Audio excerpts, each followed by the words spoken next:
There's no place to escape to. This is the last podcast. On the left. That's when the cannibalism started. What was that? Man, I did watch something. I don't know a goddamn thing about wrestling, but it seems irresponsible. No, it's very responsible. It's the definition of responsibility. It's improv, but if you mess up, it's not an audience not laughing at your joke. You break somebody's neck. That's not good. It is good. Those stakes should never have been on anyone who's at improv training. Never in 1,000 years. Can you imagine? Because they are unreliable people. Yes, that is very true.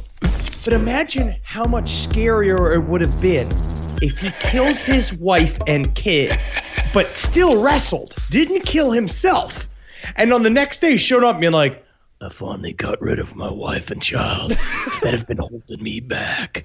Now finally I can wrestle with the glee and abandon of a little girl dancing in a field filled with butterflies. All right, is that Chris Benoit is with us, ladies and gentlemen? Dancing like nobody's watching. Wow. Without the dead weight of my wife and child. Well, you seem like keeping me from the focus I need You seem to like win WrestleMania 27. Yeah, well, it's a couple of years back there. You seem to be more lighthearted and darker than ever, huh? I just feel like there's a weight off my chest. Yes, all right. It's got to do with not having to hear my kid be like, all right, enough of that. Welcome to the last podcast on the left of everyone. I am Ben Kitzel. That's Marcus Parks. We got H-Bone Zabrowski over there as well. I bought these you see these new Hanes I'm wearing? They wick off the sweat. Oh, that's very nice. Check out these new Hanes extreme temperature wear. So if you haven't figured it out yet, because of popular demand, we've decided to cover Chris Benoit. That's right. The Canadian Crippler. Chris Benoit, a.k.a. the Canadian Crippler, a.k.a. the Rabid Wolverine, a.k.a. the Broom. Now, I don't know where the Broom thing came in. I'm not sure when he was called the Broom, but apparently at some point they were trying to mock him publicly, which might have drove him insane. It was a janitor finally being like, the broom is a useful tool. Yes. I just don't even know what his finisher would be, where you stick the broom. Does he mop up? I mean, I don't know what happens. It's because he mops the floor with everyone, man. Oh, I kind of get that. Well, then he's the mop. It's the mop. Anyway. Or the janitor. Or the janitor, which is a great name. There was And then again, the janitor involves a lot more sexual moves. Oh, my goodness. Well, Chris Benoit was a highly respected Canadian professional wrestler who, at the age of 40 and at the peak of his career, murdered his wife and 7-year-old son over the course of 2 days before committing suicide on the 3rd following a complete mental breakdown. Benoit can be mentioned in the same breath as O.J. Simpson, as both were considered to be among the greatest in their respective sports. Both had a history of domestic violence, alleged in Benoit's case, and both were described by their friends as the nicest guy around, never thinking either would be capable of such brutality. Well, I think O.J. was more assumed to be violent because, first of all, football and his big old head. He had a big head. And then the history of the 911 calls. Yeah. But can you imagine Benoit being the representative for Hertz rental cars? Because he probably drove more Hertz rental cars than O.J. could ever imagine. I don't need to drive these cars. I am the car. And just people just like attached to his muscles as he's running down the highway. Thanks, HGH. Making me a better taxi cab since my entire life. He was very buff. Well, Ben, you bring up a really good point because Benoit's case is much more complicated than OJ's. Now, most people, but not all in this case, as it does have its fair share of conspiracies, blame Chris Benoit's mental decline on 30 years of suplexes, flying headbutts, and countless chair shots to the cranium. In fact, Benoit was one of the few guys who would take a chair shot to the back of the head, which greatly increased concussions. This is not a smart move if you're a professional wrestler. No, also, it just sounds like every college buddy that used to pull that shit at parties and is now like working at a gas station who keeps telling you how great he thinks your music is, even though you're not a professional musician. You know what I mean? Being like, I see you out there, man. You're killing it, man. You're killing it, dude. Oh, I got gasoline on my pants. Who knew? The headbutt, not quite as fun as it sounds. It was a headbutt to the other person's shoulder, not to their butt. That doesn't Which that's terrible. I It's do no think idea. it's just a head to shoulder more than a head butt, but that's a whole nother story. Yeah, that's a But whole other. literally, wasn't his move jumping off the Yes. turnbuckle and just smashing his head into shit? Yes. And this led to what we'll talk about here with his brain had some problems. I would say that is the beginning of a kill your family algebra. That's in the algorithm, I think. Yeah. Now, there are stresses in professional wrestling, to be sure, as these guys are on the road 300 days of the year at the very least. But nothing can justify the murder of one's own wife and child. We cannot stress that enough. Now, let's start with Benoit's career and just how one of the nicest guys in professional wrestling became a double murderer. Now, we are not a wrestling podcast. I don't know if you're aware. If think you're they're- listening to this show. they're we're aware. not we're not yes, we're not a wrestling podcast. This is the first time I am the most ignorant. I mean, I'm always the most ignorant because all of my knowledge is fake. But this is the first time I don't know a goddamn thing about wrestling. Y'all are educating me. Well, my entire knowledge of wrestling comes from the WWF Attitude years. The 96 to 2000 years when there was actual competition with the WWF at the time and WCW, the greatest time in professional wrestling, where Vince McMahon was just like, Sable, go show your butthole. And then they were just like, the numbers are through the roof. People love Sable's butthole. Can we get more women's buttholes? And let's have a man drink beer publicly and fight the Canadians. That At was the Stone time, Cold I was versus the discovering my Canadians. true personal freedom in the high school theater department of Palm Harbor University, Florida. And it was in Little Shop of Horrors. Oh, that's exciting. We used to do so much backyard wrestling growing up. I took some chair shots to the back of the head, and I'm totally normal. In no way are you guys in any danger at all. But you know what? We should stay in the same hotel room next time we travel. Maybe in Denver, we should just stay in the same hotel room, and then I'll do the show. I have a memory of you telling me you have to think of killing people in a mall before you can go to sleep. Kissel, you just Oh, my goodness. Well, isn't that fun to have memories of your friends talking? Benoit was a wrestling fan from the age of 12 when he attended a match featuring Bret the Hitman Hart and Tom Dynamite Kid Billington. Yes. Benoit's training began at 15 when he started driving 3 hours each way to train in the Hart family dungeon. I did do a little bit Yes. of research about the dungeon. Yes. This is disgusting. It's real. This man, all of these Stu Hart. oversized children. The guy with Bret the Hitman Hart's father had 12 sons or daughters, mixed with sons and daughters, 12 children. They're all in the basement, reeking of I remember what my uncle's house smelled like. Yep. That was the wrestling house. It was and a- it smells like macaroni and tit sweat. if you've ever been to a high school wrestling, gym practice space, imagine that in a dungeon in Canada, no air, no windows, and then being tortured 24/7 by Stu Hart. I could imagine it probably had the same smell as my high school football locker room. Yeah. Something pretty similar to that. If you ever You're just there with your father's, your Yeah. best friend's older father, who's just like, oh, your problem here is you ain't stretching the groin enough. And then he just grabs your knee and presses it into your face, and everyone's screaming, get him, Dad! Get him, Dad! Yeah. It's fucking horrible. And I played with my sisters. Oh my goodness. Well, let's not get wild here. They paid money to have Stu Hart do that to them. Yeah. It smelled like if you ever took a sharp left turn in high school or middle school and your face went right into the crotch of the gym teacher. That's exactly what Stu Hart's dungeon smelled like. Well, the only difference between that smell and the smell of my high school football locker room is that my high school football locker room smelled like dead crickets because there were hundreds upon hundreds of dead crickets surrounding the building at all times. And also, I forgot that the football coach was just the man who was just a bunch of other parts of men sewn together that were stolen from a graveyard. Yeah, kind of a boogeyman type character. 1985, Benoit started his career at Stampede Wrestling, where he very early on adopted the diving headbutt as one of his signature moves. From there, Benoit traveled to Japan, the only place outside North America where wrestling is as popular as it is in America, Mexico, and Canada. Dude, and it is way more intense in Japan. It's faster, it's more brutal. The fans are just rabid. They have a bloodlust like you can never imagine. Watch the Japanese death matches if you get a chance. It used to, as a child, I used to be like, they only dropped him into the piranha pit for like 3 seconds, and now as a 35-year-old man, I'm like, well, who thought of that? No piranha pit. I mean, it's They unbelievable. also they blur out the pussies and the cocks. That's the funny thing about the Japanese. They're like, we will watch a man mutilate another man in the ring, but is that a vagina? Is that a vagina? Oh, most dishonorable. So in Japan, Benoit donned a mask and took the name the Pegasus Kid. That's a Canadian nickname, obviously. Canadians are always off. They're always just wrong. But I love he's not the Pegasus. He's the child of a Pegasus.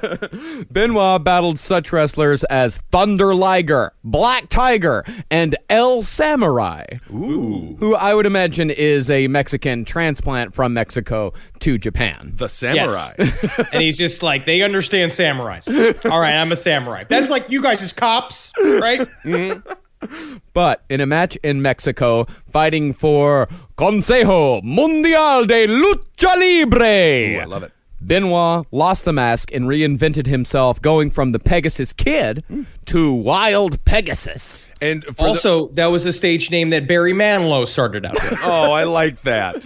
These masks are very important to the Lucha Libre brand of wrestling. It really is all their identity, and if they are unmasked, it's truly a big deal in their community in real life. It's a huge deal when they're unmasked.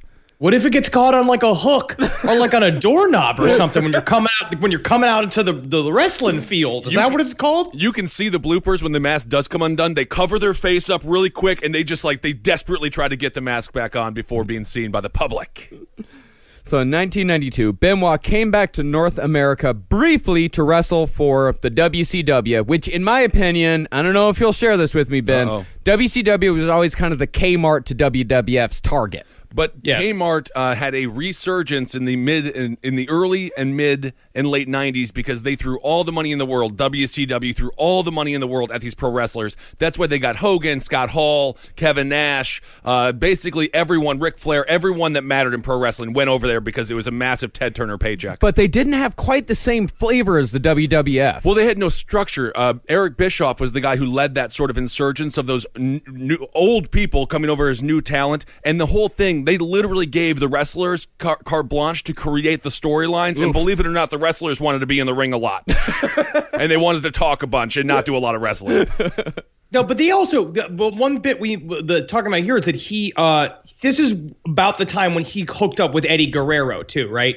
Which was the that's plays on like deeper. Yeah, the Benoits and the Guerreros had a great wrestling relationship. They always had amazing matches, whether it be Chavo or Eddie, rest in peace. Yeah, they met because Eddie Guerrero had wrestled Chris Benoit in Japan, and Chris Benoit kicked Guerrero in the head and knocked him out cold, and they were best friends from then on. It's like when the guy with the fake cast is getting the girl with the co-ed like into the back of the car, and another guy shows up with a fake like head bandage on and crutches, and they see him, they make eyes at each other, him and the guy with the head cast, and they wink, and they're like, now we're friends. Same victim. Right, serial killer bonding, yeah. Now, after an unremarkable stint in the WCW, marked only by a feud with a guy named Chris Bernard Skaggs, a.k.a. Too Cold Scorpio. Oh, yeah. Whoa! Get him out of that refrigerator. He was big in the WCW. Benoit moved back to Japan. There, he fought for Extreme Championship Wrestling, known for their particularly brutal and bloody style. ECW was the greatest wrestling corporation of all time. It's exactly like Cave Comedy Radio. Totally organic. It just had to put on the best matches ever to get noticed. And, of course, it came from New Jersey. And those people, talk about the Japanese having bloodlust. Those fans, they loved you if you could staple $1 to your forehead. They would give you anything. Tommy Dreamer was one of their number one dudes, and he was just a fat guy who was drunk, and he hit people with a stick and would constantly cut himself. He just gave a mentally unstable, mentally handicapped man a 2x4, and he just swung it around, and everyone was like, Now this is entertainment. Now this is gladiators. When they talked about gladiators, two gladiators of the sport. This is this guy. Oh look, he's throwing up. That's cool. I remember that when Russell Crowe did a bunch of crystal meth before he had to go fight the the creatures in the movie Gladiator, but it was a kendo stick. Well, fighting for ECW, Benoit was given the nickname the Crippler by ECW owner Paul Heyman, as Benoit did indeed accidentally break the neck of a guy named Terry Brunk, a.k.a. Sabu the Elephant Boy. The saddest part about what I did to the Elephant Boy, I did not mean to cripple him, is that I know that he has an incredible memory, and he would remember every second of the excruciating pain that the crippler took him through the labyrinth of pain. I'm just being an elephant boy. I guess now I'm just gonna sit in my chair. You know what? Thanks, Crippler, because I hated walking around the mall.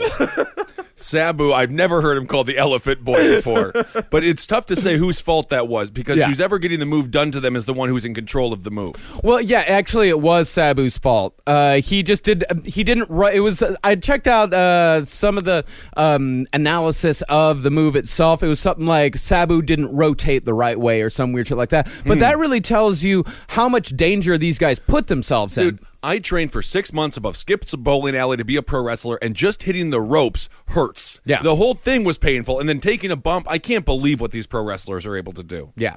And this was the first of Brunk's 2 neck-breaking incidents, neither of which kept Brunk out of action for long. In fact, the second time when he came back, he returned to the ring with a neck brace on. But like Brunk and many other professional wrestlers, Benoit was of that same school. He considered working while injured to be a badge of honor, a mentality that would undoubtedly lead to his eventual mental breakdown. He never stopped. I mean, it's like a truck driver who just prides himself on only having his gas tank in the red. Oh, we'll never know when I'm going to run out of gas. And at some point they will. Once you have a concussion, if you get any sort of head injury while you're doing, or bump your head while you're concussed, you get another concussion. And so it's like you're literally looking at like Chris Benoit's whole life is smashing his head into shit. And so he definitely got a concussion. He's basically been concussed for like 45 years. Well, I mean, he was 40 years old. I don't know. Yeah. Now, Benoit returned to the WCW a year later, staying with the company for 5 years between 1995 and the year 2000. This is where his career really took off, teaming with Ric Flair against Hulk Hogan and Randy Savage in a, quote, alliance to end Hulkamania. It does sound like shit the UN does, though. Now, this alliance led to Benoit's feud with a wrestler named Kevin Sullivan. Sullivan was paired with his real-life wife, Nancy, who worked as his valet, which in wrestling terms is a person, usually an attractive woman, who accompanies a wrestler to the ring, rile up the crowd, or interfere with the match should the story require it. And this is, for example, China was a very famous valet or security guard in China's case, and I had a chance to give China an award. Do you remember that, Marcus? I remember. That's where I got. That was the Fleshbot Awards. That's where I got my fleshlight. Did her clit reach out from underneath her pants and grab the award from your hands? Or? It did. And I gave her the best mainstream to porn award. Mainstream, of course, being her work in pro wrestling, and porn being backdoor to China. Oof. And then she made a video to Vince McMahon on YouTube. She said, "Vince, revenge is a dish best served cold." And she was holding the large silver dildo that I gave her for her award. She has since passed away. Yeah, she has. Rest in Yes. No. That's going to be something that we're going to be saying a lot in this episode. Yeah. They have since passed away. Yes, rest in peace. Wrestlers and WW2 vets. It's tough to be in either of those arenas. They don't last. No. Also, it feels like the valet's job. How dangerous is that to be between the masses of drunk, screaming maniacs and the dude who's just going, "Come and kill me! Come and kill me!" And they just have a girl whose nipples are barely not visible. Just like, "Stop it. Guys, stop it." Yeah, Well, the valets can be pretty tough ladies. Yeah. And a lot of times the valets will eventually graduate to wrestler status, as China did. yeah. Oh. Yeah. Now, Kevin Sullivan's gimmick was that he was a Satanist, or at least was alluded to be a Satanist. He is a big fat Satanist. I promise that he is the fattest Satanist since me. Yeah, he actually has the same body as you, but less hair. He's shaved.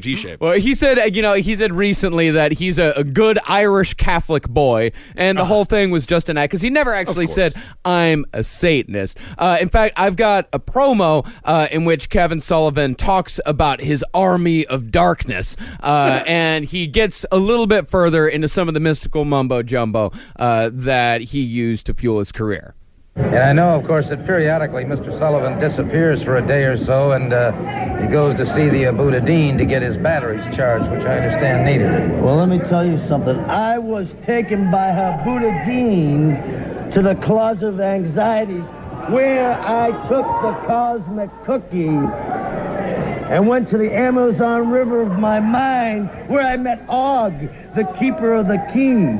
And he told me now the final stages are set for the war with the family, because now they know now that I am going to do something horrible. Now there's no stopping me, Mulligan, because you're the one that pushed me over this line this time. You see, Buddha Dean, when he strapped me to the tree of woe, and people plucked at my skin, it was all to make me stronger, because the horrible thing now, Mulligan, is this. I'm not taking any prisoners now. Like in Ipoh, Malaysia, at an Indian picnic, when there was feasting and rejoicing. And the haze put an Indian to sleep, and he didn't arise again. No prisoners, Holy Coast, no prisoners. Yeah, he's not that far off. No, the Dungeon Master. Yeah, and the subtitle underneath his name during that promo is Kevin Sullivan, Prince of Darkness. I love it. That's a great promo. I do enjoy they also did it right in front of a playground, apparently. It's always good. He does sound like a man who runs a gas station, though. Yeah. Yes, so I talked to the master of the keys. He's the only one that can let you into the men's room. So is it a self-serve gas station, or do I got to... I've got to offer you a chance to clean your windows, and let it... don't lose this key. There's only one, according to Og, the master of key. Well, this key is absolutely disgusting. Thank you.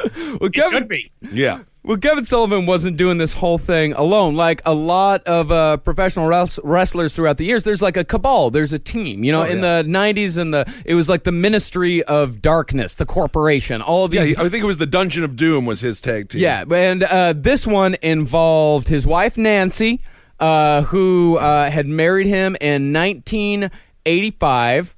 She was going by the name Fallen Angel. They also had The Lock, Luna Vachon, The Purple Haze, and Sir Oliver Humperdinck, later known as Big Daddy Dink. Oh, of course. Luna Vachon is a badass. She was the one who was with Bam Bam Bigelow for a very long time, and she was a beast. No one messed with Luna. No. Holy hell, she was nuts. Luna Vachon was awesome. Yeah. Now, Kevin and Nancy, who was Fallen Angel in the whole cabal of Satanists, married in 1984 and moved to the ECW, where Nancy changed her name to simply Woman. I love that. And if you don't know what she looks like, she was Woman. Yeah. She was vivacious. Yeah. Yeah. Very interesting features. Yeah. So when Sullivan and Chris Benoit started a feud in 1996, Sullivan himself booked his wife to carry on a fake affair with Chris Benoit. Never do this. Chaos magic, don't do it. Yeah. Never as a bit. Never do like a fun. Wouldn't it be a funny bit if Marcus date Natalie for a little bit? That's funny. Look at that. Where you guys going? That's what happened to Isn't that what happened with Elron as well? Well, kind of, sort of. To some degree, Elron Hubbard. Yeah. Now, in order to sell this whole thing, the two would hold hands, they would share hotel rooms, they would make taunting, titillating videos together. One of those videos, they cavorted together in the kitchen. Benoit turned to the camera and said to Sullivan, Consider yourself the master of human chess.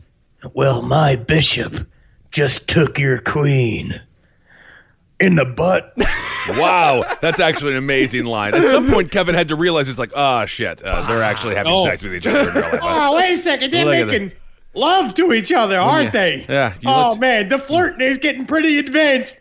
I guess I'm a pretty good matchmaker. Yeah, I guess. I guess Kevin will just sit here with his box of Cheez-Its and his army of evil and watch HGTV until we fall asleep.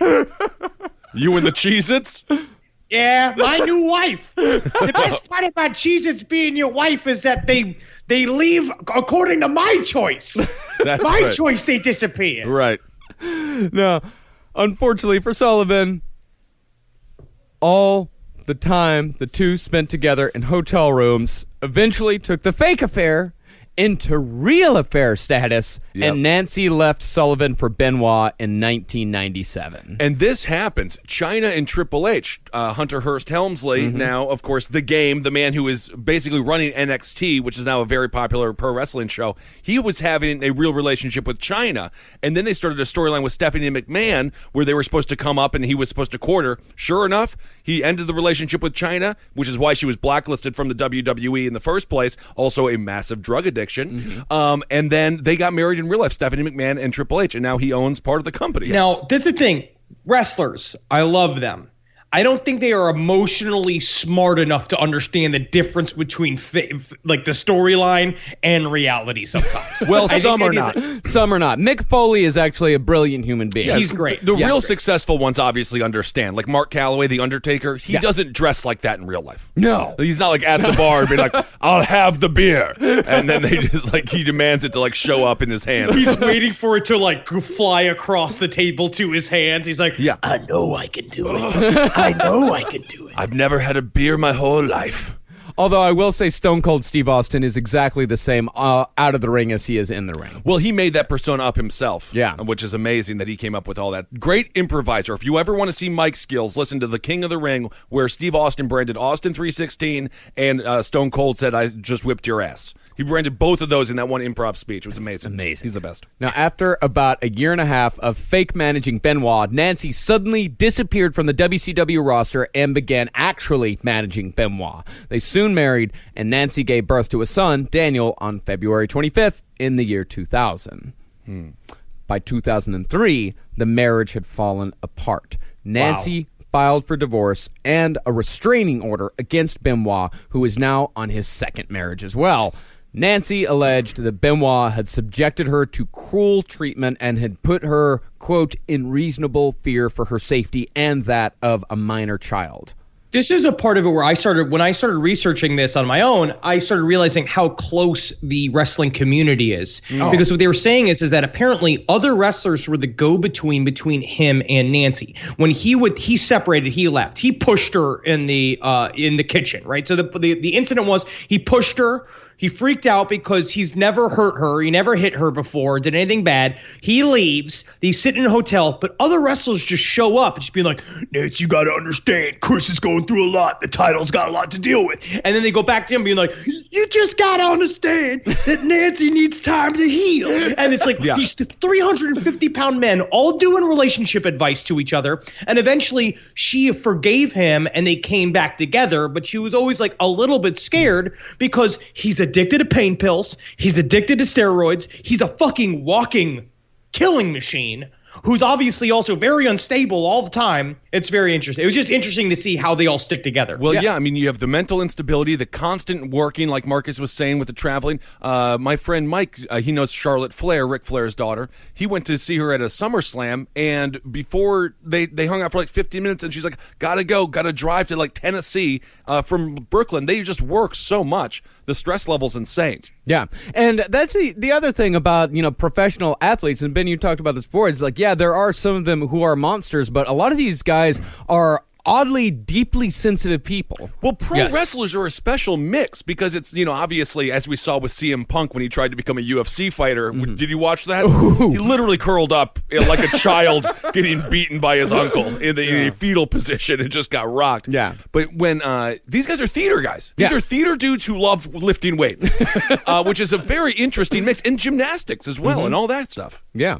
But a few months after the divorce was filed and the restraining order was filed, Nancy rescinded the order, she dropped the divorce, and continued her life with Benoit. Meanwhile, Benoit had moved to the WWF, where his star had continued to rise. This guy was winning championship after championship. He was winning Royal Rumbles. Like, Benoit was really becoming like one of the most respected wrestlers in the history of wrestling. They always called him the best damn technical wrestler in the world. And that's what they tell people who can't speak. They say, well, he's he's a technical wrestler. What do you mean I can't speak? I can speak. Listen, A, B, C, D, E, F, H? Yes. 7, 14. WrestleMania 27. Nancy's my wife. Yes. Right? Yes, she is. I can speak. Okay, you got to get to the ring now. Now, the ring's the big circle. It's a circle, right? The squared circle. That's a funny name for it. Go get technical in there. You're right. A plus B equals WrestleMania 27. But in 2004, Nancy's sister Sandra said that she had started to notice changes in Benoit's personality because Benoit, along with many, many other professional wrestlers, juiced on the regular, which resulted in various roid rage incidents. And according to the sister, Nancy was, in Sandra's words, brutalized during these episodes. It seems like he did a lot of screaming. He was very, very intense in her face. Like, he was losing his mind all the time. The one thing that I found that was interesting was that Vince McMahon, a part of what he did with the WWF was that he moved it away from sports so that he could get rid of all the different like drug testing things that you have to do in order to. That's why he coined the term sports entertainment, which is like, this is a show now. We're going to admit that it's fake so that we could take all the rules off of what my guys can take, because he liked big fucking cartoonish looking muscle maniacs. Like people that look just like himself, honestly, at this point. He was one himself. He started wrestling in the ring sometime in like 97, 98. He started wrestling himself. Yeah, the big feud with Stone Cold. And of course, the reason it's WWE is they lost the lawsuit to WWF, the World Wildlife Federation, which we love wildlife, but WWE, it doesn't have the same ring to it. It just doesn't sound Doesn't have right. the same ring. Remember, but they just said that Chris Benoit, in order to move up the chain, because they choose who are the winners and who are the losers, sort of, right? Like, you still have to earn it, and it's really hard to do. But, Mick Foley equates winning the championship to like winning an Oscar. Yeah. It's an achievement of your work in the field. Yes, but in order to do that, you got to do whatever Vince McMahon wants you to do. Yeah. So a part of it's that, like, he sort of not so subtly said to Chris Benoit, you could gain some weight. And so, like, what he started doing since the beginning of his time at WWF is just fucking juicing up. And then every single time, he would just look in the mirror and be like, I don't look big enough. And just, like, hit a thing again. They're all crazy. Oh, they all have body dysmorphia. Yeah. And it's not like when he's like, you could gain some weight, it's not like, ooh, there's going to be donuts in the locker room. It's like, no, you're going to work out for 3 more hours a day. Yeah, and Vince McMahon is an absolute monster. He's working out at 2 o'clock in the morning at the WWE studios in Connecticut. The guy is just as intense as the wrestlers are, so you got to give him credit for that. Yeah, you do. Well, he's the boss of the wrestlers. Yeah. You have to make a bunch of other 400-pound men listen to you. Yes. So you have to be a psychopath. And he is. Yeah. So Benoit, things not going well with Nancy. Then, in 2005, Benoit's longtime best friend, Eddie Guerrero, suddenly died in a hotel room from a heart condition, as professional wrestlers are wont to do. These guys drop like flies. Eddie was the best cheat to win. He was so charismatic and wonderful in the ring. He was amazing. Then, Mike Johnny Grunge Durham, who always calmed Benoit down after arguments with Nancy, also died. Then, Victor Black Cat Marr, who was Benoit's best friend on Japanese tours, also died. These guys are young. These are literally our age, these guys. Yeah. And all of these deaths happened within a span of 2 months. And then Big Boss Man died. Oh, my God. And he was the only law and order around there. Yes. You need a fake cop when you have all these fake outlaws. Absolutely. Now, many say this is when Benoit permanently changed, becoming what many described as a broken man. Trying to help him, his wife bought him a diary, and Benoit started writing letters to his departed friend Eddie, but he was soon writing that he would, quote, be with Eddie soon. Oh, my goodness. Dearest Eddie. Hey, how you doing, man? I hope you're doing good. I had a new spaghetti dish today at the macaroni grill, and I gotta say it was absolutely slamming. It took me on a trolley all the way to Flavortown. And I tell you what, when I got to Flavortown, there was a post office. And when I went in there and I went to the post office to see the mailman, he had a delivery for me. Chris. And it was that incredible spaghetti dish I had at the macaroni grill. Chris, come join me. Come join me in heaven. The ropes don't hurt, Chris. What? Yes, Chris. You know what I was thinking about? The whole family could go on a vacation to heaven. Yes, the whole family, Chris. And then the paranoia kicked in. Benoit would take different routes to the airport and sometimes wouldn't let his family leave the house. And Nancy's sister said that Benoit had 30 different routes to the gym, so in his words, his movements couldn't be monitored. I want to say this, though, because he did. Are we going to talk about his brain? Yeah, we'll talk about that much later. I believe that he was taking, not purpose. I don't think this was on purpose. I think he was lost. I think he was taking different routes, and he would just make up an excuse, being like, well, they're watching me. That's why I took this different route. I literally just don't think he remembered where he was going. It could be. That's very interesting. Yeah. Honestly, Kissel. That's a very good idea because also I was just imagining how scary it would be for a man of this size to be. You're in an Uber with this man, and he's like, take a left turn. I don't care what the GPS says. Helicopters everywhere. And if they just let me, I'd jump up and I'd grab the helicopters with my bare hand and I'd snap them over my knee. But the government won't let me, Ukhtar. They won't let me. please, sir, please. I just the fare is already locked in. I have to take what they tell me to take. Yeah, Benoit does not follow what the GPS says. And to top it all off, Benoit was actually off steroids. Now, while this may seem like a good thing, some doctors have done studies that point towards the possibility that going off steroids can result in severe depression, although the data is inconclusive on that. Now, all this came to a head on one terrible weekend in June of 2007. On Friday, June 22nd, Benoit snapped. We don't know what set him off or when exactly during the day the whole thing began. What we do know is that Nancy was attacked by Benoit and had attempted to fight him off before being overpowered by the 220-pound wrestler in the upstairs bedroom. He bound her limbs, laid her on her stomach, and wrapped a cord around her neck. He pressed his knee into her back and pulled on the cord, eventually strangling her to death. He then wrapped her body in a towel and set a Bible next to her body. Nancy's body would stay there with her child in the house for 3 more days. Ooh, it's so brutal. Yeah. And the next day at 3:30 p.m., Benoit called wrestler Chavo Guerrero, Eddie's nephew, and left a voicemail saying he had overslept and missed his flight to Beaumont, Texas, where Benoit was scheduled to wrestle in a house show, which are audience-specific exhibitions that aren't actually televised. Now, Guerrero, sensing something was wrong, called back Benoit, who told Chavo that he had suffered a stressful day as his wife and child were sick from food poisoning. The phone call ended with Benoit uncharacteristically telling Guerrero that he loved him. And while I listened to Chavo talk about this, and he said that it was scary because Chris Benoit was like, no, listen, I love you. And he was just like, that is an aggressive way to say I love you. Mm-hmm. Right.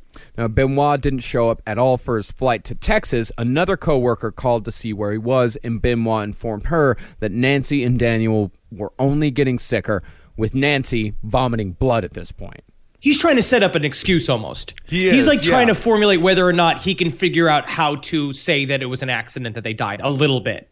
He might be. Yeah, I think so. Yeah, he might be, or he might just be buying. I think he's just buying time to figure out what the fuck is he going to do. Can't even imagine what the mind of him must have been like at this point. The panic and the pain and everything. Or he was very, very sick. Or it could also be, if his brain was so damaged, he might have actually thought that she was just sick from food poisoning. He might have forgotten. Maybe. He might have forgotten that he killed her. Now, that night, between 3:51 and 3:58 a.m., Benoit sent 5 text messages from both his and Nancy's phone to coworkers.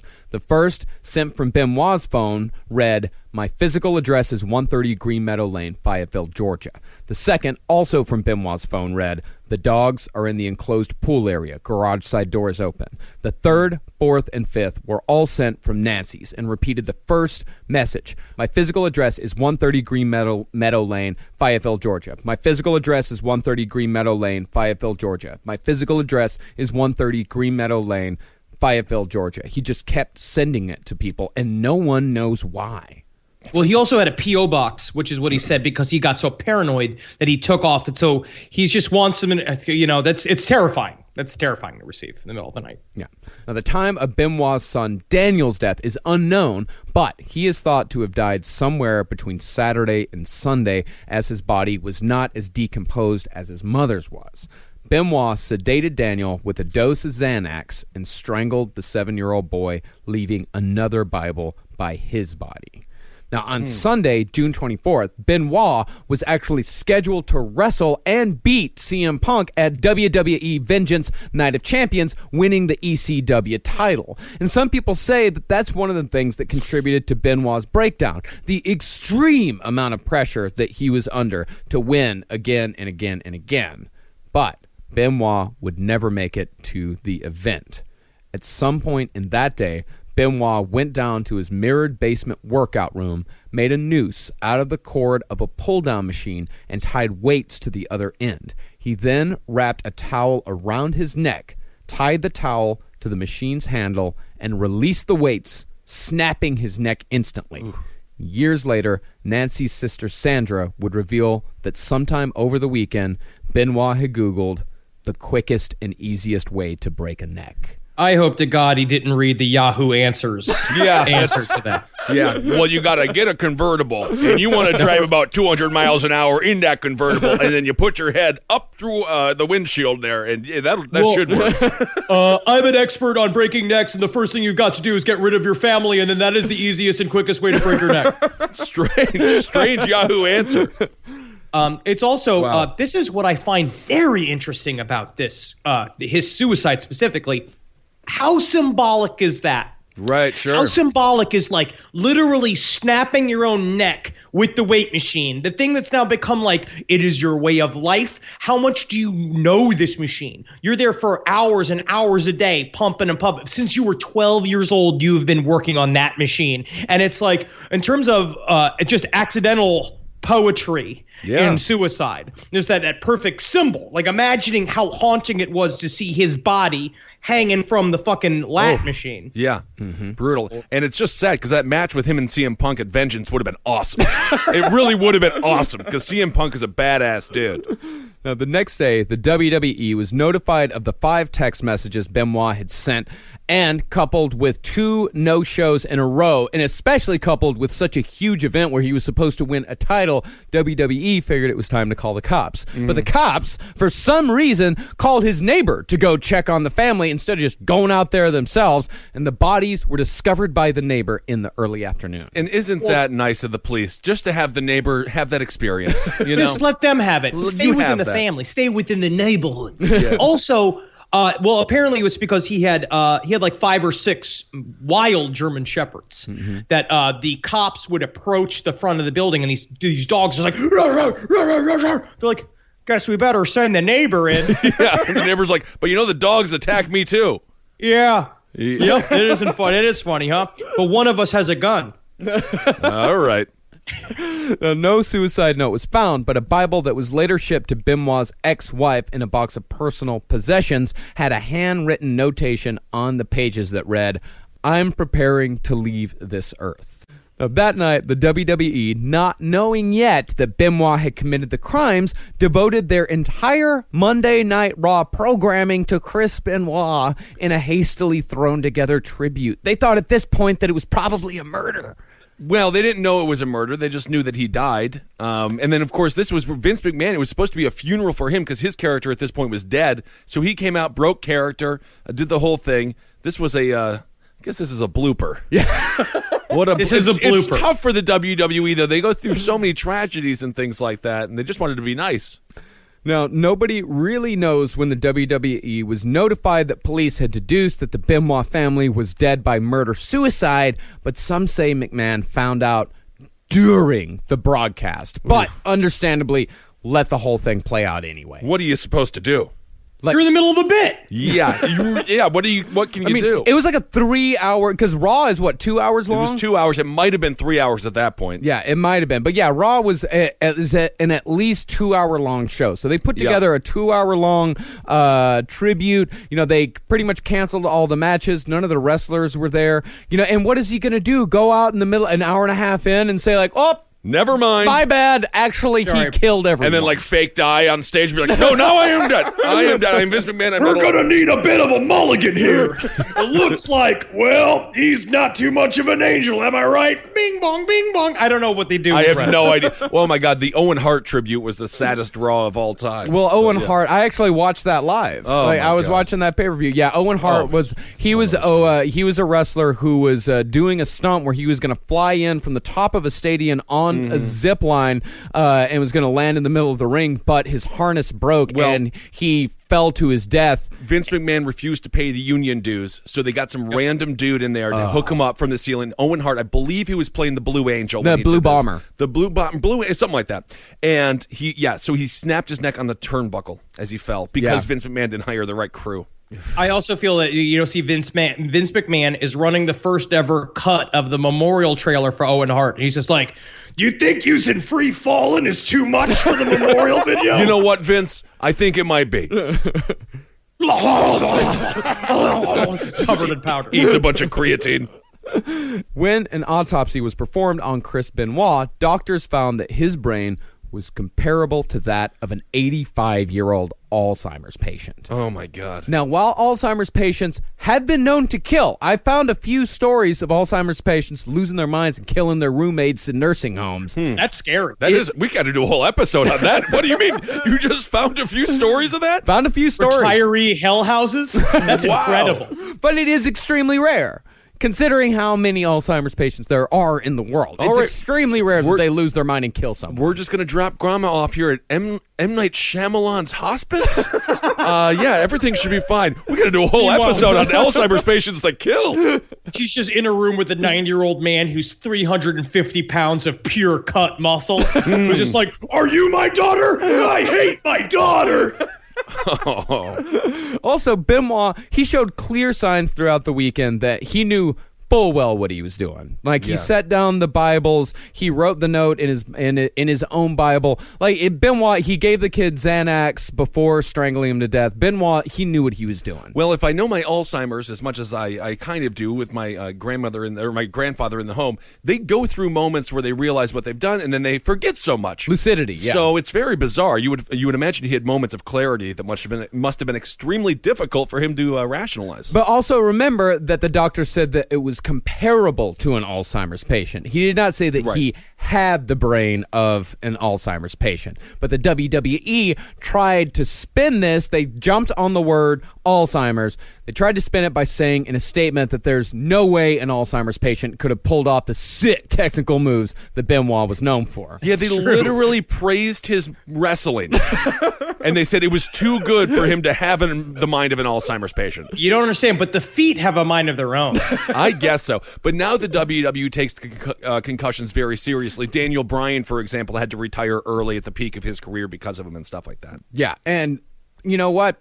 Him being able to do all those sick moves while being an Alzheimer's patient, that is true. He wouldn't have been able to do that. But the statement was an attempt by the WWE to both distance and absolve themselves from any responsibility as far as both Benoit's steroid use and his head injuries went, both of which are huge problems in contact sports like wrestling and football. Yeah. And I do want to say, to WWE's credit, they did not put him into the Hall of Fame. O.J. Simpson is still in the Hall of Fame, by the way. In 1985, they inducted him. He was a very good football player. And he was also found not guilty. Yeah, I'm just saying. I think at some point you get 1980. You get out of the Hall of Fame. I would say, but O.J. Simpson was a better football player than Chris Benoit was a wrestler. No, I don't think that's true. I would say they were pretty equal. Yeah. But football, we're going to get. I don't think that O.J. Simpson beat up in the street. Yeah, football's a real sport. Football's got rules to it. Oh, there are rules to wrestling. It's just so much fun to break them. You got a 10 count? Yeah, they're just fun to break them. I like those matches where there are no rules. No holds barred. Yeah. Now, all 4 regions of Chris Benoit's brain showed signs of chronic traumatic encephalopathy, which is a condition brought on by repeated head trauma that results in memory problems, depression, aggression, erratic and abnormal behavior, and suicide in many cases. The last thing you want the rabid Wolverine to be suffering from. Yeah. This is a very dangerous combination. Also, for those of you that just think that nerds and goths suffer from depression, jocks suffer from it too. And it comes from beating you up. Isn't that sad? Think about that. The source of your pain is also the source of their pain. Oh my, jocks beat each other up far more than they beat up anybody else. Now, one football player who suffered from CTE, Justin, it's a Polish name, Strzelek. There you go, Mark. There you go, Henry. Thank you, Henry. He led Dabadushi. Yeah. Dame busha. That means kiss my ass in Polish. That's the only thing I know. And Bozdraznia, which means Merry Christmas. Well, that guy led police on a 90-mile-an-hour car chase on the wrong side of the highway before hitting a tank truck and dying in a fireball of steel and sadness at the age of 36. The day before, this guy had called up friends saying the devil, as well as, quote, evil people in Pittsburgh were out to get him. No, I do believe that. Never underestimate Pittsburgh. I agree because with that. there are some evil people in there. All right, they're gossipy. They can be very gossipy, and they can be very physically aggressive. Yes, I do love the people in Pittsburgh. Thanks for everyone who listens in Pittsburgh. Love Pittsburgh. My girlfriend's from Steel City. They City? only make the finest ladies. They wonderful ladies in Pittsburgh. Woo! Now, other sufferers of CTE include wrestler Andrew Test Martin, who OD'd on pain pills in 2009, and our favorite Mick Foley, who thankfully is showing nothing more than memory loss and is taking very good care of himself these days. Can barely walk, though. Yeah. Because of the years. The fact that he is doing as well as he is a freaking miracle. It is. I will say we will also all end up barely being able to walk, but it's because we've made a career where we sit down. Yeah. I love It's the like idea. the opposite. It's like we're crippling our bodies the opposite way by atrophying our knees and our ankles. I want to have the same legs that Chris Farley had in that sketch on SNL where they were all doing steroids together and they kicked up their legs and David Spade had his real legs. That was a funny sketch. That's what I want for my legs. But the underlying factor between all of these cases is a history of untreated concussions. Chris Benoit, who, if you'll remember, was one of the few wrestlers who would take a chair shot to the back of the head, said he had more concussions than he could count. And those were just the ones that were diagnosed. Yeah. No one can tell me that I can't count, all right? Because I've had 1, 2, 9er, 5, 50. Did I hear a niner in there? Latte. Did I hear a niner in there? Yeah, did I hear a niner in there? I didn't mean to do fucking Tommy Boy. And remember, this is all voluntary. He chose to do this. Of course. Like Chris Benoit, he chose to take chair shots to the back of the head. And again, he chose to make the diving headbutt his signature move. Nobody made him do As any a of pro this. wrestling fan, it's awesome when Mick Foley has a great match. Well, it's actually pretty horrendous. It's a counts fall anywhere match, no disqualification. Mick Foley's parents or his family, his wife and his children, are in the front row. The Rock handcuffs him behind his hands behind his back and hits him about 30 times with a chair to the head. Again, that's why it's a miracle Mick Foley is as well as he is today. Yeah. And imagine Benoit doing similar things, but in Japan deathmatch style. Yeah.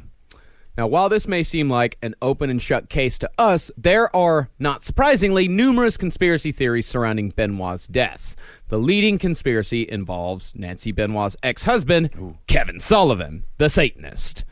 The Sullivan theory originated with a former Ku Klux Klan imperial wizard named Johnny Lee Clary, who wrestled as Johnny Angel in Arkansas in the 80s. No, I'm a former KKK member, okay? Nothing is more reliable and what a good. I totally believe him. Absolutely. Yeah. Oh, you got to. Well, he was one of those guys that went on like Oprah and the Morton Downey Jr. show where they were out and proud KKK members, out and proud racist. He was one of those assholes. Of course. Yeah, but to his credit, he denounced the KKK in 1990 and joined forces with Wade Watts, the former leader of the Oklahoma NAACP, and began preaching against racism. Very good. So he at the very least reformed, but that does not erase his post-racism career as a Satan-baiting, Jimmy Swaggart-style evangelist. He's still hateful. He just transferred his hate to something else. Sure.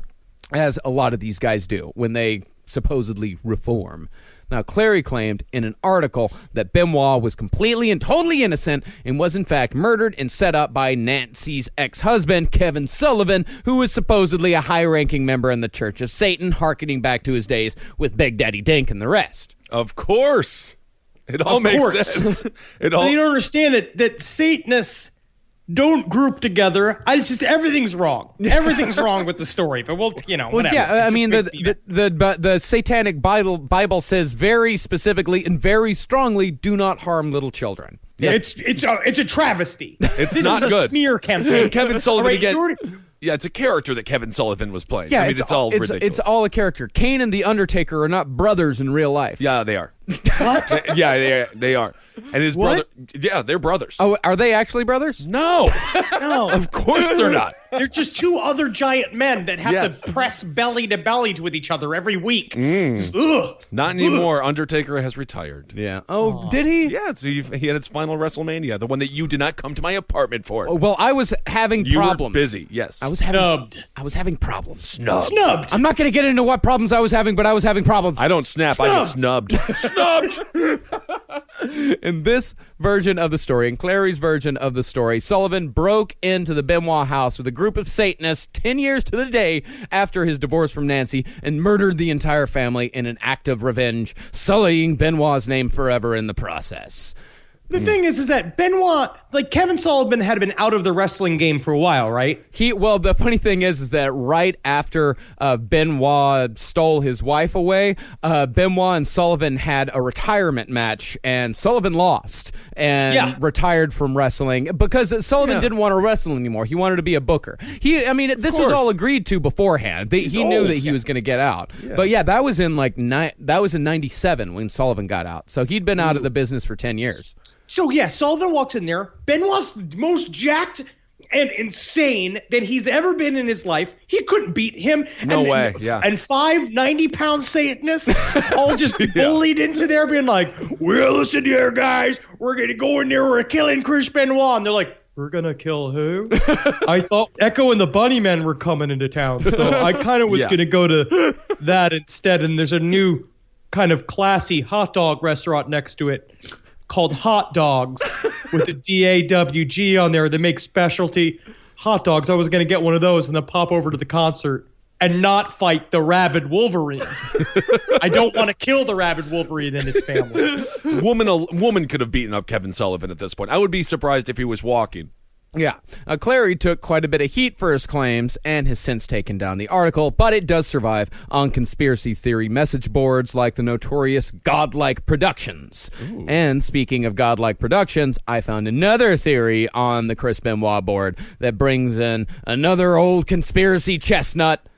The Jews did it. Huh. How do every conspiracy, how does it get there? I don't know. I just don't understand. I don't know. They've done nothing. They did nothing wrong. Goldberg was the only active Jewish man to ever wrestle, correct? No, many of other ones were, but Goldberg, yeah, he's like the king one. Well, speaking of Goldberg, this is what user Interdimensional Warrior wrote in the Clary thread. My opinion is that Benoit was murdered by someone who knew him and that the motive was revenge or keeping him quiet about something. Benoit was outspoken about not wanting wrestling to be a circus sideshow, and he was a for-real type of guy. In contrast, the man named quote-unquote Goldberg never lost a match. What more stereotypical and easily detectable Jewish name is there? Why did the purveyors of pro wrestling want us to think Jews were undefeatable? Enough said about who I think killed him. That is the dumbest thing I've ever heard in my life. But I gotta say, that Goldberg gimmick was so aggravating. It was extremely aggravating. He's 100-0. It's like just have a wrestling match. Yeah, his Lesnar match was enough said. Yeah, so it's done. Oh, yeah. I see. It's enough said. Well, if you don't know, Bill Goldberg was a supposedly unbeatable wrestler. Yeah. His heyday was in the 90s, but he is in one of my favorite Christmas movies, Santa's Sleigh. Oh, it is a great movie, actually. It is. He had just had a match with Brock Lesnar at WrestleMania. That there was a total of 11 moves. They were all suplexes and spears. It was absolutely atrocious. And the WCW brought him out to counteract Stone Cold Steve Austin's rise to fame. Yeah. So it was just he's a terrible wrestler. Yeah, and also Goldberg left the WWE in 2004. I don't know why He's back. I don't know why the Jews would wait until 2007 to exact revenge. I mean, it's almost like it's a bullshit answer. No. Yeah, another one. This is what another user wrote about this same subject. The at the time WWF wouldn't let the popular Benoit wrestle Goldberg because he said he would have slammed the bastard in under 10 seconds and, of course, torpedoed one of the many psyops being ran on pro wrestling. So that's proof. This is That gold standard. Yeah, so this guy believes that Goldberg being unbeatable, Yeah. undefeated, is a psyop to make us believe that Jews are unbeatable. okay. Yes. Brilliant. I think the way to say that the Jews are unbeatable is that they've been the focus of rage and hate by every society for the last couple thousands of years, and they still exist and live on Mars. Apparently. I mean, the funniest thing about pro wrestling fans is they do break down, be like, well, Shawn Michaels, he isn't the best because he's like a 6-8 at WrestleMania, but you got to look at Undertaker. He's 23-2 at WrestleMania. It's like, they make it up. Yeah. It's about make it up. respecting how great the matches are. Yeah, Not I who mean- wins. Who cares who wins? Yeah, I mean, this guy thinks that either Benoit would sink his entire career to expose the Jewish conspiracy Oh, my God. if given the chance, or this guy believes that professional wrestling is real. Can you imagine Chris Benoit testifying to Congress? So, Mr. Benoit, you've been brought here because you believe the Jews are trying to overwhelm the WWE. Is that correct? It's not that they're trying to overwhelm, it's that they have currently and already overwhelmed the WWE. I was forced to eat several piles of latkes before my recent weigh-in. They said they were trying to ruin my body weight ratio because, as you can see, I'm pure, uncut, family-killing muscle. And they wanted to disturb my diet regimen. Also, but I will say, love the tiny hats. I am getting so cold up top because of my recent thinning hair, and it's just Yeah. nice to have the one isolated warm spot. And for that, I give them a thumbs up. Just happy we could waste the taxpayer dollars having you here, Mr. Benoit. Thank you for coming to Congress. Now, another theory swirling about involves the phone call Benoit made with Chavo Guerrero on that Saturday. Supposedly, Chavo said in a WWE magazine interview that at about 45 minutes into the conversation, a knock came at the door. When Chris telegram. Not the house to be a singing telegram at. Oh, go wait a second. That singing telegram I ordered to congratulate myself on WrestleMania's here. Better later. Congratulations! Rough day to be a singing telegrammer. Well, when Chris opened the door up, Chavo said supposedly that the phone dropped to the ground, a scuffle was heard, and the line went dead. Benoit didn't call Chavo back for another 3 hours. Only problem with this is the interview doesn't exist. It never happened. Yeah, but that's the only problem with it. Yeah. So let's take that into account. The only problem is that don't he know. never said it. Who was knocking at the door? Nobody, because Chavo never said that anyone was knocking There's at the door. no article that exists. Yep. See, that's the best way to lock in a conspiracy is to have no source. Or to claim that there is a source when no source exists. You can say that, I heard about this in the New York Times. It sounds good when I say it's in the New York Times, but the problem is that there is no such article in the New York Times that I'm citing. Because the WWE would have never allowed Chris Benoit's name to be mentioned in their official magazine. In fact, after the murders, they scrubbed him completely from their history. It's only recently that they've allowed matches involving Benoit to be shown on the WWE network. Which is only $10 a month, a steal at any price. Wow. Good plug. Yeah. The interview never happened, and this is just another rumor repeated ad nauseum with one website citing another website citing another, none of them linking or posting pictures to the interview in question. Well, that's the thing. I was doing some Google search. I don't even know how you deduce it because it's the rabbit hole of lies that makes it all all true. fake. Yeah. It's all fake. One thing I also like is that they keep going to other wrestlers for clarification on information on this whole case, and you're just dealing with other men with pre-Alzheimer's brains just saying crazy shit because they're hopped up on HGH. Like Chavo, I was listening to a fucking interview with him. He sounds like a fucking maniac. I was like, I don't think he's reliable either. Who knows? Yeah. Now, one strange thing that did actually happen involved Wikipedia. 12 hours before police discovered the body of Nancy Benoit, a Wikipedia user had edited her entry to say, Chris Benoit was replaced by Johnny Nitro for the ECW Championship match at Vengeance, as Benoit was not there due to personal issues stemming from the death of his wife, Nancy. That was 12 hours before anyone knew that she was dead. Did Benoit do that?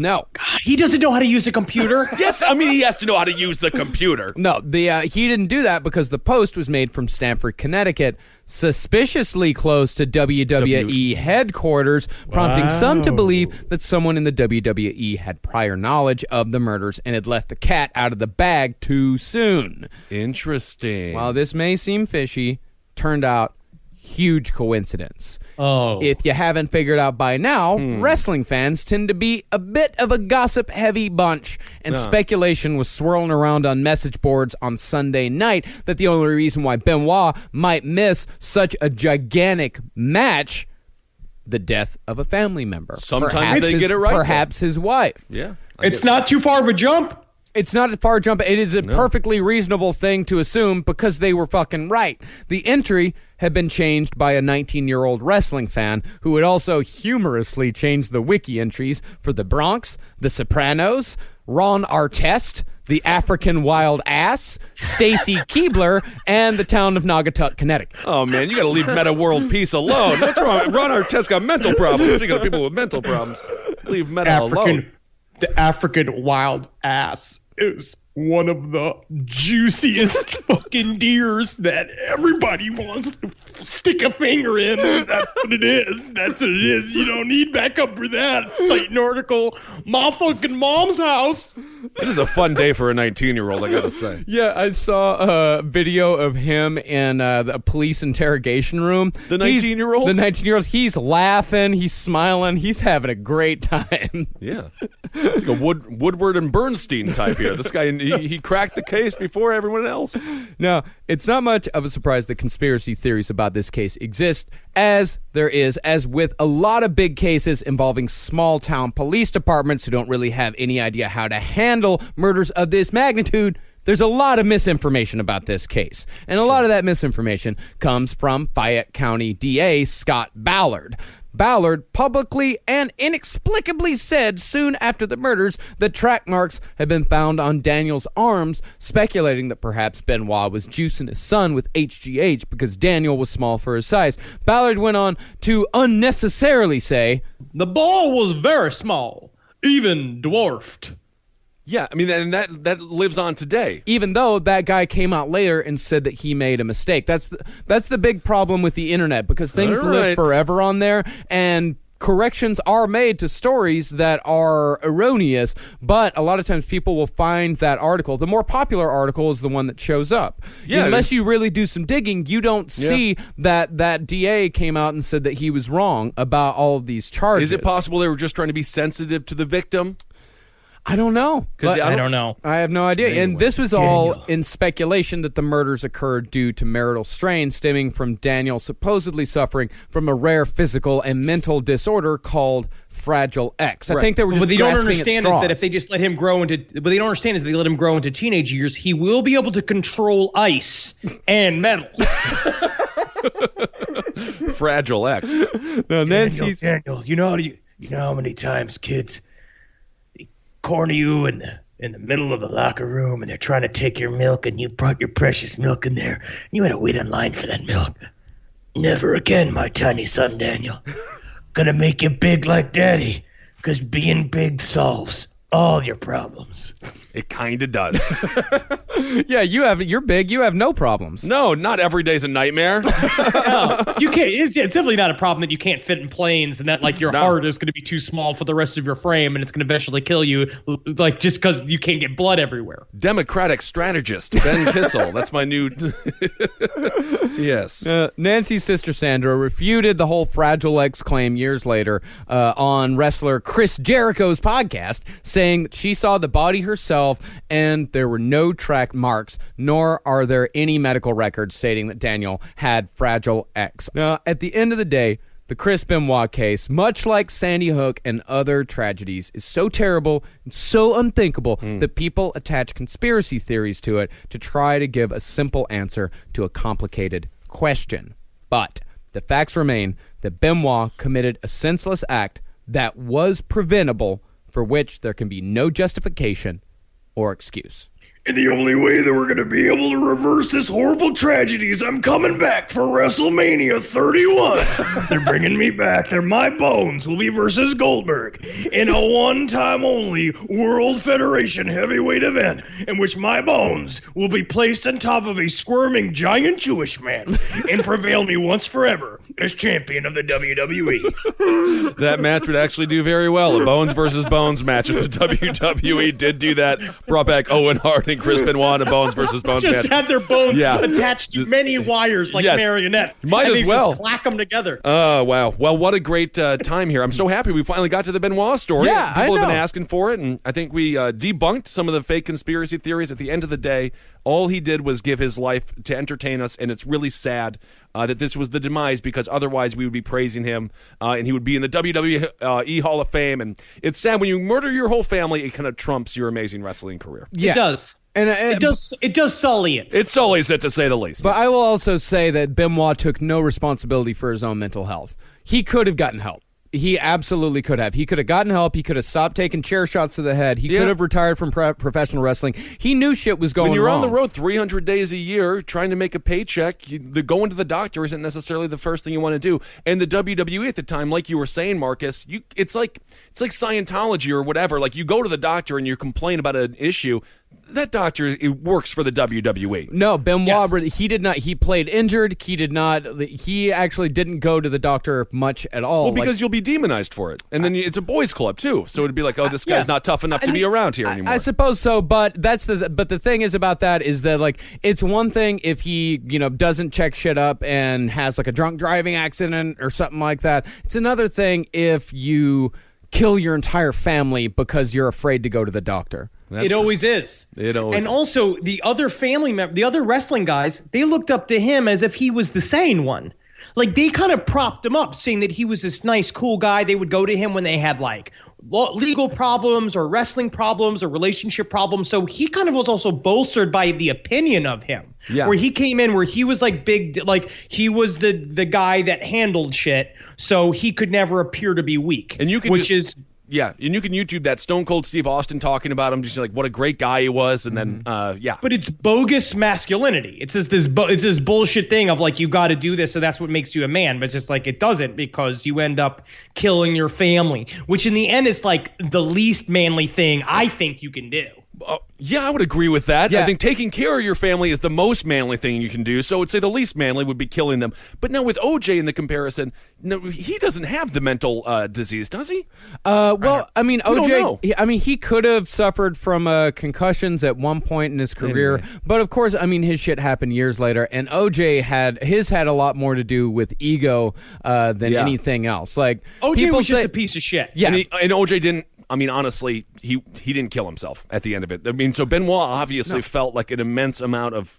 No, I mean, OJ. Can you imagine what goes through your mind when you're tying your weight bench ropes to your neck and doing that whole thing? Yeah, OJ didn't try, like, the whole Bronco thing. OJ should have stabbed himself right away. Yeah, the whole Bronco thing, that wasn't about him trying to commit suicide. That was about him trying to make the entire thing about him. Yeah, he's an egomaniac. Yeah. All right. Well, Chris Benoit, so sad. Yeah. But what a great. And we can also say, if you feel like personally that you're having problems with your mental health, problems with your brain, if you feel like you may hurt somebody or hurt somebody else, take this as a lesson and go get help immediately, because sometimes you just lose control. And it doesn't make you less of a champion to ask for help. No. I also have the WWE Network. Every month we'll be showing the live pay-per-views. Please come over. The last time I had very few people come over. I was very happy they did, though. Jesse Gold was there. Thank you, Jesse. He created our intro video for our live show. Micah Sherman was there as well. And GX, a nice guy as well. So thank you for coming over to my house. And remember that mental health is not your fault, but it is your responsibility. But it is your responsibility when your friend says, hey, WrestleMania, once a year, come on over, but then you don't show up. So that is, people do take responsibility. I mean, and it could possibly be because somebody was taking responsible for his own mental health. I don't know, maybe. I'm just happy you didn't blame me for not going to your 30th birthday there. So now we're even. I didn't go to Marcus. Remember that, Henry? I didn't go to Marcus's 30th birthday. Right. So I'll agree to never bring up my 30th birthday ever again if you agree to never bring up WrestleMania. No, you can bring up your 30th birthday because I don't care. But I do care about the WrestleMania. No, I don't really care. I don't care about WrestleMania either. Well, you missed a really fun night. This is sad. We have a big announcement to make. Yeah, that's right. If you're listening to this show, you're a part of this, and it's something that's it's a big deal for us, which is kind of I don't know how it happened. We were nominated for a Webby for Best Comedy Podcast. We're up against a bunch of people that have a lot of kind of corporate funding behind them. You guys have made us what we are. You listen to this show every week. You've given us the money to our Patreon. It's been an incredible movement. It would really mean a lot if you voted for us for Best Comedy Podcast. You just kind of put your stupid email in there, but they only send you a couple other follow-up emails. It's not that involved, and it would be incredible if we could take this to the house. Yeah, go to webbyawards.com because there's 2 awards. There's a committee award, which we will not win. Oh, that's what the elites.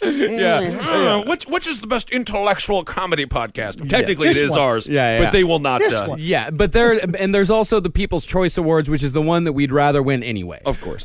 So if you go to webbyawards.com, you can go and vote for us for Best Comedy Podcast. It's the first year they're doing podcasts. This is a gigantic honor, and the only reason why we're here is because of you guys, the listeners. So thank you so very, very much. Thank you so much. And let's see, for Patreon subscribers, I did do a creepypasta. I did the one this week was Psychosis, and it was a long one. Yeah, it was like 40 minutes long. Jesus, I'm in my closet and I was getting scared. I was like, I'm starting to sweat. The whole thing is a nightmare. And I'll be dropping some Patreon shit this week too that I hope will make you feel enjoyment instead of sadness. Yeah, and I will be continuing my reading series on the Egyptian Book of the Dead. Awesome. And we have a little bit more time because we're not traveling these next 2 weeks. So we apologize if we haven't been getting the stuff out to you in time or whatever. We're doing the best we can. Yeah. We're just really busy. We just love you guys so much. And we're excited to see you at all the live shows in the future. Yeah. And we also just hit a gigantic milestone with our Patreon. We're now getting $20,000 a month. It means a lot. It means so fucking much. And thank you to the people that give from the top to the bottom. Patreon.com/lastpodcast on the left. If you feel like we deserve it, you guys have fucking changed our lives. You have no idea how much you've changed our lives. Thank you so much. How much power you've given us, how much cool to live this life. We put so much attention towards the podcast. Hopefully we're just going to get better and not slide into despair. That's right. Keep on supporting all the shows here on CCR. You guys have been wonderful. Ablian's Top Hat for everything political. Roundtable of Gentlemen. It feels like you're hanging out with your friends, having a couple of beers. It's ridiculous to say the least. Of course, Jackie Zabrowski is on that. And Page 7, Sex and Other Human Activities. Movie Signs with the Mats. Check that out. And Wizard and the Bruiser. Yeah. Yeah, check out those. Follow us on Twitter. I'm at Henry Loves You, at Marcus Parks, at Ben Kissel. Yep. Follow us on Instagram at Dr. Fantasty, at Marcus Parks, at Ben Kissel1, and follow us on all the bullshits at LP on the left for all of our collective announcements and all that horseshit. I don't know what the fuck we do with it. And go follow me on Spotify. There it is. Also, before we go, I actually just got like a fucking dumb hot bulletin that I was texted. Don Rickles just passed away. Did Eddie text you that? Yeah, because I got the same one. Don Rickles died. Don Rickles he's an insult comic. If you're not aware, look up his old school stuff. He's just, when the original roasts, he was like the master of that. He's one of the funniest human beings that ever lived. It was a thing that me and my dad brought us together, of course, because he was a horrendously offensive little man and made me and my father laugh ever since I was a little kid. Yep. If he did not exist, we would definitely not exist. I would definitely not exist as a comedian. He was the one who gave me the seed for it was like, I literally, since I was 2 or 3 years old, we watched Don Rickles. So, and it's a big deal, and I hope to see him on the other side. He's the last of an iconic class of comedians who actually got to sit down and roast, sitting presidents. Ronald Reagan was part of the roasts. He did an amazing job. Barry Goldwater was on the dais at some point with him. I got to see him live with Eddie Larson. We were drinking and smoking weed in the back corner of the parking lot before we went in. It was a bunch of old people. It was Regis Philbin opening up, cold open, just sang amazing. He was incredible. And then Rickles came on stage and just crushed it for an hour. And he had to be 85 years old at the time. And the first question asked by the person in the front row, the elderly gentleman, before the show began, to the person walking down, working there, was like, "When's it over? When does it end?" And I was like, everyone in this crowd is super old. And those two dudes, Rickles closing it out, it was remarkable to see a dude be able to do that at his age. Yeah. And I also want to give some thank yous here at the end. I want to give a thank you to the Strange People Store, a t-shirt company that just sent us some amazing t-shirts that are super cool. They just sent us, they designed a Bat Squatch shirt based on I got one now. episode. I have one. I bought one on the side because I saw it pop up. Yeah. Bat Squatch. Well, now you got two because they sent you one for free. I also want to thank Morbid Empire Merchandise for sending us the Unabomber World Tour shirts. And I also want to thank the anonymous stranger who just sent me a 12-pack of Iron Brew in the mail. Yeah. Yes. So I have no idea who sent this to me. There was no note. It was just a nondescript box with a 12-pack of Iron Brew. So now you can drink like a Teeth are Scot. falling out of his mouth. Yes. Stop sending him soda. Send him anything else. Send him me soda. broccoli. Iron Brew. I get plenty of this at home, No, Henry. it is really bad what's happening here. It tastes like bubble gum. That's why you like it. It is the most sugary drink I've ever tasted in my life. It tastes like baseball card bubble gum, but not quite. It's a liquid, though. It is a liquid. Yeah. It is an orange Scottish liquid. Glasgow is the only place, Scotland is the only place where Coca-Cola is the number 2 cola, Iron Brew number 1, and they don't put fluoride in the water, and you can tell. And we love them. We do love them. And also watch Your Pretty Faces Going to Hell. We're back up on Sundays, 11:30 on Adult Swim. The first fucking episode, we got great ratings. Fucking please check it out. It only gets better. I'm so proud of the work we've been doing on this bullshit. And hail Satan. Hail yourselves, everybody. Hail Geen, and also thanks to the guy who sent the Hell Pizza shirt. Oh, yeah. Also, yes, and the last stream on the left, Tuesdays on AdultSwim.com. That's right. Democratic strategist Ben Kissel signing off. Megustalations, everyone. Magustalations. Hail me, you pieces of shit. You're pieces of shit, aren't Well, you? now we have to Magustal. Hail yourself. Hail Geen. Good Lord, Henry. It's fun. I'm sorry, dude. My voice exercises. Ugh. Is that what you sound like in real life? Yeah, this is me before I turn on my voice for the show. Because this is me with my voice for the show. Oh, just use that one. This one? The normal. But what about my accent? No one wants to hear your real voice. My accent. All right, we got to do these. We got to do these shout outs, Patreon shout outs. I guess I'll just start. Kim Fritz, thank you very much. Sarah Lara, that's kind of fun. Sarah Lara. Unless it's Sarah Laura, in which case, whichever one. Lindsay. That'd be fucking waste. Yeah, well, I agree. Sarah Lara is how I want to say it. Lindsay Gonzalez, Rebecca Bordeaux, Aaron Kelly, Lauren Berry, Justin Whitman or Whiteman, Rob Balderas or Balderass, Chelsea Poteet, LMTYA. I don't know what I just said, so if it's bad, let me know. LMTYA. Keely Heck, Matt, Colin Donegan, Danny Marlin, Mallory Knopp, Lori Marie Martino, Victoria Cassell or Castle, Nick Bender, Ali Edgar, Deborah, Randy, K-O-Z, I'm going to go with Kawaskari. No, I used to have a friend. This is one of your people's, Henry. Randy, K-O-Z-I-O-R-O-W, Ski. Krasowski? Kozrowski. Yeah, there we go. We got Randy Kozrowski and Stephanie Mosier. Very good. All right. Shout out to Jessica Marie, Laura Norton, Jake Sanders, James Flaherty, Rachel Ice, Samantha Marsh, Joshua Gill. You spelled Joshua wrong, though. It's Chihuahua. Tony Payne. Madison Celeste. Maggie Bathk. Jared Jack. Brian Dickinson. Paul Z. Smith. Jason Carter. Kendall Davies. Shandell Harkins. Anthony Villarreal. Dale DeVille. Jared Gilbreth. Emma Stopskoff-Ehrlich. Christopher Greenford. Tess Jackson. Brian Mahmood. Matt Lloyd. Tony Wace. Robert Stephen Bates Jr. Ian Voyers. Brooke Koch. Aetha Coulter. Mike Dominguez. Jeanette Portillo. Alex Hatch. Brittany Frew. Sheena McMahon. Christy Wallace. Abby Bellevue. Ryan Martz. Kristen. Joseph Aguero. Teresa Eide. Daphne Dilses. Dylan Lively. I got Conan Baldwin, Cassie Tremont, Shannon Kellman, B1N4RY B1RD. You know what that is? What? Binary Bird. Oh. He's using Leet. That's fun. Emily Yao! Whoa. Christopher Lee Froler, Jake Barnhart, Mary Kate Condon, Jared Batters, Melinda, Rob Dolan, Josephine Bell, Brian Jones. He's dead. Is he? Of the Not Jones? in real life. Yes. Well, at least we got his money first. I guess so. Natasha Sidney, Emma DeYoung, or maybe it's DeJong. Alexander A to Z Abramowitz. Oh, Stu. Jess Rowe Funstein.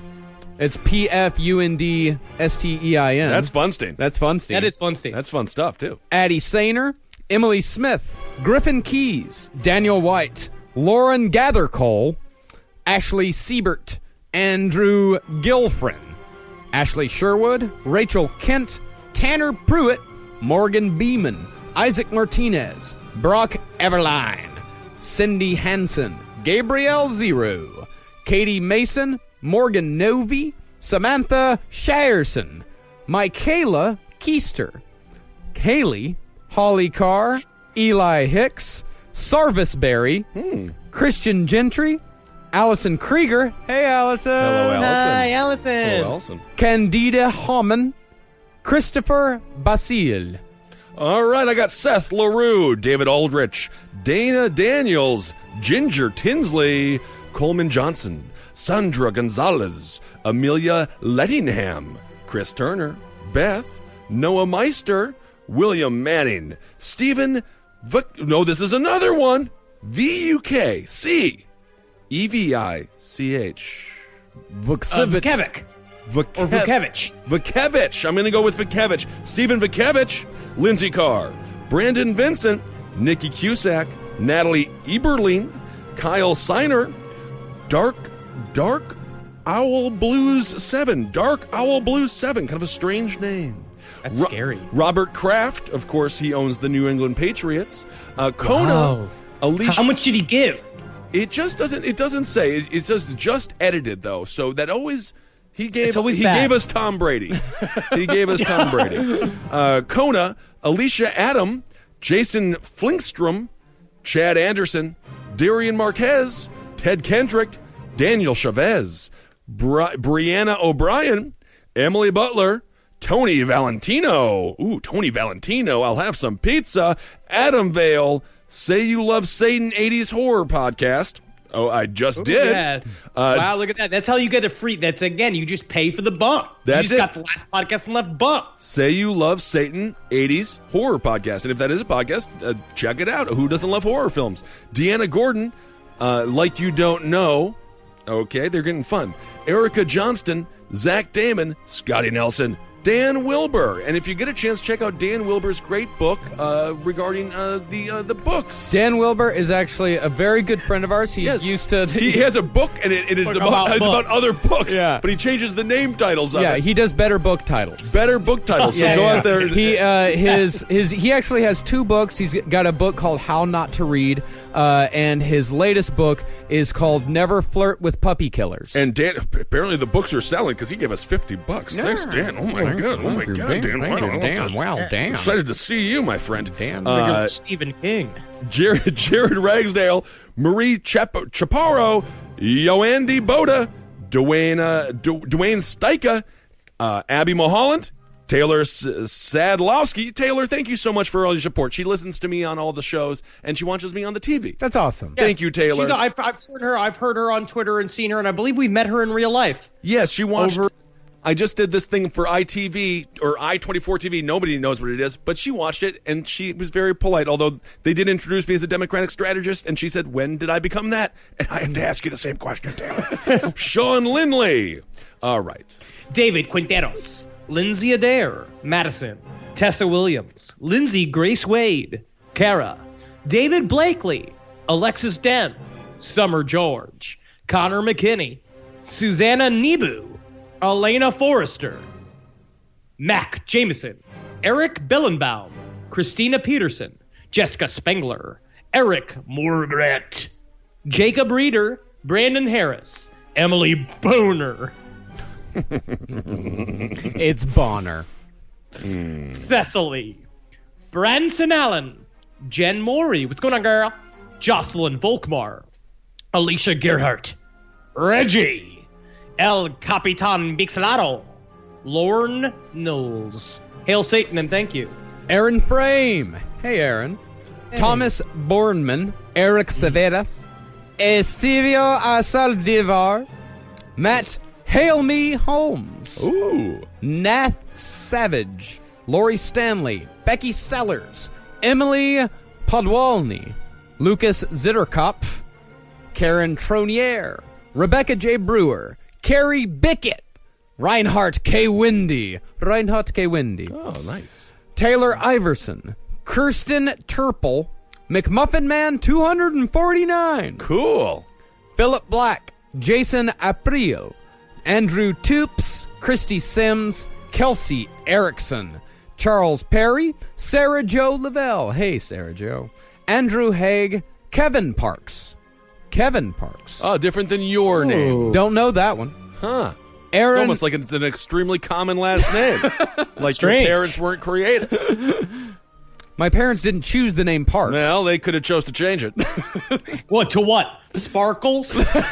Marcus Dynamite? Marcus Sparkles Marcus. has a ring to it. Marcus Sparkles does have a good ring to it, yes. Aaron Blaschke. Zach. Mark Smith. Matthew D. Price. Zachary Paul. Karen Zarovitz. Hooker Crafts. Cool. Connor R. Mitchell. Brenna Ort.